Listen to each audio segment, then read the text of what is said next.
اگر الله سبحانه و تعالی اعلان قبولیت توبه را نمی کرد،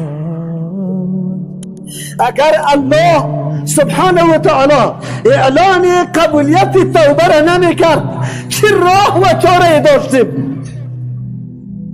کدام طرف می شدیم؟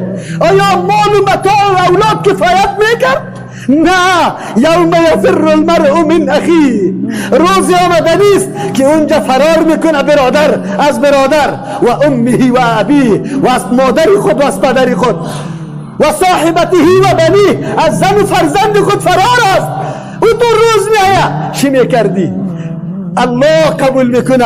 ان الله یقبل التوبه عن عباده، الله است که قبول میکنه توبه از بنده های خود. و یعفو عن کثیر عن السیئات، الله عفو میکنه از گناه ها. الله هست چه موقع برات داده، چه عظیم نعمت برات کرده. الله برات میگه